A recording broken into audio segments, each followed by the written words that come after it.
Welcome to the Daily Brief. We'll go over the action in the market for Wednesday, January 25th, and then we'll see how things look for Thursday, January 26th. And I think the big news from Wednesday is the rebound. The fact that there was a pretty significant gap lower right at the open. We went down after that, but then once we hit a bottom at about 39.50, a lot of buying came in. We were able to turn things around and work our way all the way back to the unchanged level. So let's go back and talk about what happened. Right at the open, we did have a gap lower down to S2 at 39.76. Prices continued to fall all the way down to 39.50. As the day went on, prices climbed back up to the unchanged level. As I stated, kind of a simple day as far as what happened. It's just impressive in how it happened. We were down 0.02%. We were down well over 1% at the low, only to fight all the way back. We were above average with volume, and the technicals, they're still positive overall. We've had 2 down days in a row, but they've been small down days, and it's been enough to work off some of the short-term and intermediate-term overbought signals that we were seeing. Not all of them in the short term. We're still pretty much overbought in the short term, but those intermediate signals are now gone. It could be positive in the sense that, wow, we should be going down. There's a lot of reasons for the market to be going down. A lot of people think that the market is going to go down, and then to have it go down the way it did, only to come back, that can be seen as fairly positive. Now, we'll have to see. Is that going to be an isolated thing, or are we going to be able to build off of this? When we look at the intraday chart, will we see the bottom set in Wednesday's session going up for the rest of Wednesday? Will that continue into Thursday and possibly even into Friday? Another thing that the market's really dealing with right now is the debt ceiling. That's pretty much a political maneuver, and they're pointing fingers at each other. And of course, my side's got the answer and your side doesn't, and you need to change and I don't, and it's just crazy. Inflation and interest rates are also a huge part of what's going on, and that's producing some growth concerns, as well as the earnings per share and valuation concerns. And then earnings, that played a key in Wednesday's session. Microsoft came out with their report, and it was not well received. But by the end of the day, they had recouped a lot of the losses in Microsoft. And then if we get any Fed speak, there's none scheduled, so that'll just kind of happen as it may. Here's the intraday chart. We were lower with the futures. They were down anywhere from 0.75% to a full percent before the open.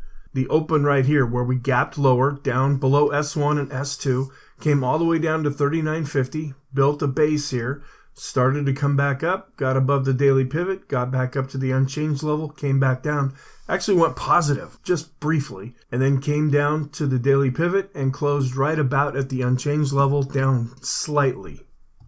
What are some comments that we can make? An impressive rebound.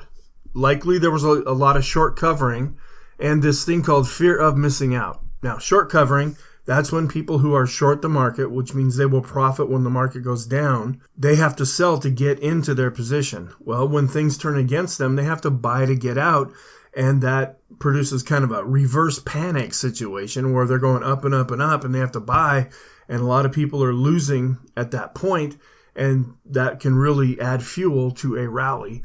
And then the fear of missing out, this idea that, well, we knew the market was going down, but man, it's holding up pretty good right now. Look at that rebound that we saw in Wednesday's session. Maybe I should get involved instead of being on the sidelines.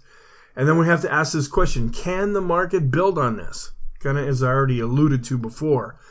Another thing that happened is Germany and the U.S. have agreed to supply tanks to Ukraine. This is kind of an escalation in a bit of how Ukraine is being helped by NATO members. And we'll have to see, does Russia react to that, or is this just another step in what's happening? Small caps and mid caps ended up doing pretty well. They outperformed the rest of the market, and that could be healthy. The S&P was able to stay above the 4,000 level, and that's on a closing basis. The fact that we were down and then came back up, we're still above that trend line. Now we have to ask, can it stay above that trend line? There's a war going on right now. We went down below it in Tuesday's session, then Wednesday's session. We'll have to see, is it going to continue to battle with this, or are we going to shoot higher, or once and for all, start to shoot lower? Bonds continue to improve, and I have a few charts to show you. On a short-term basis, we still have the Stochk RSI and Williams percent R that are extreme. And then long-term, that moving average steady, not a real big deal, but still, it's something that we look at. Nothing in the intermediate term that I look at. The dollar was down and interest rates were also down. And copper is still holding on to its gains until we see a real big shift in the price of copper. I'll just mention it, but I'm not going to show the chart. And we still have the 10 to the 5, 10 to the 2, and the 10 to the 3-month yield curves are inverted. Sentiment is still positive, giving us a reading of 64. We're not extreme positive right now, and we're not neutral, so we can kind of go with this. The idea that if most of the people are happy right now, we can choose to be happy as well. The economic reports that came out was a very light day. We had the weekly MBA mortgage applications index. They were up 7%. The last time we had this, it was up 27.9%. And that's kind of encouraging economically because this report had been showing continued weakness. And lately, we're starting to see that rebound slightly. Our trend is positive and strengthening. We're just barely above the ADX. Now, it doesn't necessarily count the rebound that it saw. The ADX doesn't do that. But we had a slight down day on Tuesday, a slight down day on Wednesday. That's what it's picking up. But it's still considering that to be a strengthening trend. It's still slightly above the moving average. And I'll show you the chart. But we're still below 20. So we're still trendless overall. I'm still keeping our bias at positive. Now, yes, we've had 2 down days in a row, but they were small down days. We still have a fairly positive backdrop. That could go away at any time with a significant close lower than where we're at. But I'm taking this more as positive right now. And our momentum continues to be positive. Here is the VIX to S&P 500 correlation. Haven't had to change this lately. Working off of this spike, coming down, it's not really declining. We've had 2 little tiny down days, so it's not really surprising that that would be happening. The Ulcer Index continues to be below the moving average, showing that there's not a lot of fear currently. And here's the equity put call ratio, starting to go back up slightly. A lot of this had to do with when we were down earlier in the session. People are loading up on their puts, thinking, oh my gosh, here we go. But then everything kind of shifted. We're still declining overall on our 5-period equity put call ratio, and here's a longer term look at that chart. And sometimes when we spike up the way we have, that gives some support or marks some kind of a bottom in the S&P 500. Here's the VIX, which we declined. Still very, very low. We're well below 20 and declining on a closing basis, and the bar chart continues to show that we're declining. So there's not a lot of fear, which means there's a lot of complacency. And remember the old adage, when the VIX is low, it's time to go. And that's what a lot of people are using to justify, yeah, the market should be going down. Look at the VIX. Well, they're true. Here's the VIX of the VIX. We're picking up a little bit in the volatility, but not very much. Here's our trend showing that we're just a little bit above the moving average. So we are strengthening, but we're flat overall. We're still below 20. So this suggests a trendless environment. The green line's on top, so we default to the positive. Here's the daily chart showing how we picked up a little bit in volume, and we've had 3 closes now above the trend line, which also means that we're above the 250-period moving average. So 3 closes above this. That's pretty positive in my book. It doesn't necessarily mean we're going to go up from here. We just have to take what we see right now, and this is looking more positive. If we do fall, we have the moving averages, which may provide some support, and then this other pivot level, just at about the 3,900 level. One thing I do want to show is the Arun. We actually saw this thing come to life after going sideways or flatlining below zero, going back to the mid part of December. We did see a real spike up in buying, at least as this is being measured, and a decrease in selling, so the oscillator did cross above zero and is looking more positive. Stochastic in the short term, still extreme positive. Intermediate term, extreme positive. Still improving with the long short term look. Stochk RSI, extreme. Williams percent R, extreme. Bullish percent index, hanging in there, above 50. Not really declining, but not really advancing either. Chaikin money flow still is continuing to hold up here and actually advance. Short-term fib levels coming right back up. We're just a little bit above this 40.06 level, 4,006. because we closed at 4,016. So short term, we're still battling with some of these levels. Longer term, we have 4,020 above where we're at, just 4 points above current prices. Is that going to provide some resistance, or are we going to be able to break through that? If we do fall, we're looking at other support at about the 38.26 level. Swindlin Trading Oscillator, based on price and volume, showing some improvement above the zero line now and advancing on both. Moving average tree, we continue to be above both 200-day moving averages, and the longer we're above all these moving averages, the more improvement these other shorter-term moving averages may look. The Elder Impulse system for the S&P switched back to neutral.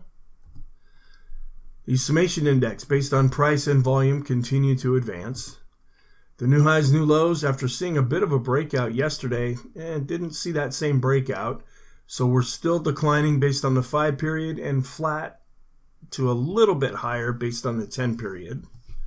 Accumulation distribution, still holding up above an advancing moving average.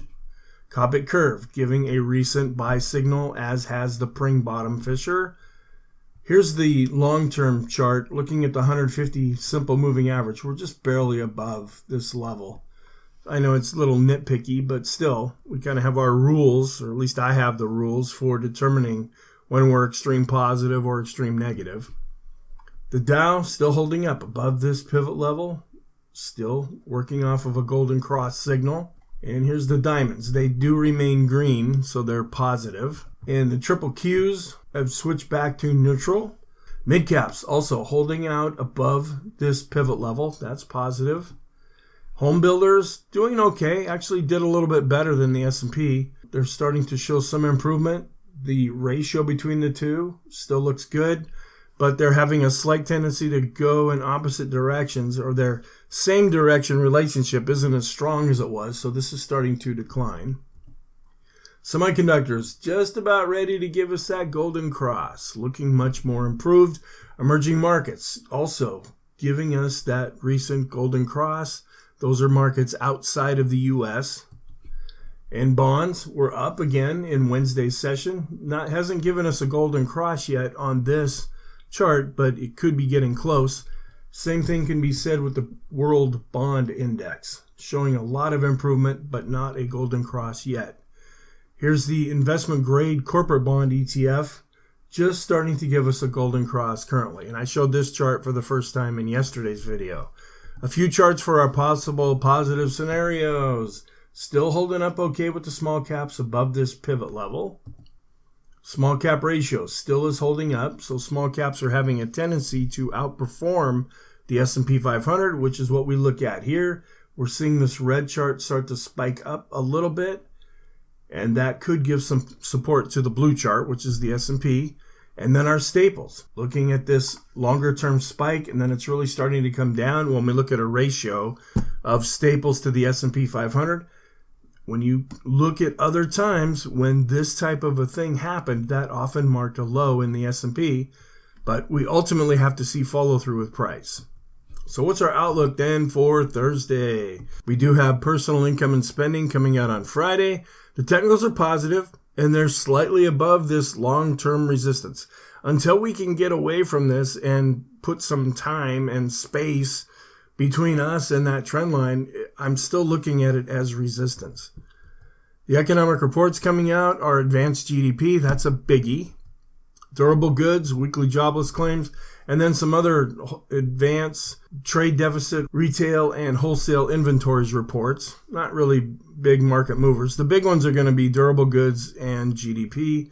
New home sales could also have an impact. Geopolitical events, Russia, Ukraine. We'll have to see how Russia handles the tanks going into Ukraine. Inflation, interest rates continue to be the main concern for the markets, which are producing EPS and valuation concerns, and then earnings reports as they're released. Then we also have the debt ceiling. Looking at the statistics for the Stock Traders Almanac for January 26th, not really positive. The Dow is neutral to positive with a 57.1 reading.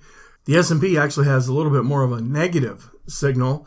It's actually below 50% at 47.6, But the NASDAQ is more positive. It's 66.7% of the time it's advanced on January 26 from 2021 going back to 2001. Looking at the statistics that I kind of go through on an every other day basis, it's kind of turning out to be here. Just pause this and read through this if this is the first time you're seeing this information from Stock Trader's Almanac. Our scenarios can't really go with the down one now because our technicals are positive and we're just above that trend line. Can't really go with the up one yet because we're not really trending right now, and we may be getting ready to break out from here, but we also could be getting ready to break down. So we're still going with this sideways neutral strategy of the ADX is getting stronger. It's above the moving average, but it's below 20, but yet we still default to positive because the green line's on top. So our conclusion, the S&P is positive and or but above resistance. Short term, we're positive, but we still have a few overbought indications. Intermediate term, we've wiped out those overbought indications, so we're just positive. Long term, we're still above the 200-day simple moving average, so that continues to show some improvement. Thank you. Have a wonderful day on Thursday. I will look at preparing a video after the market closes, and I'll talk to you in the next video.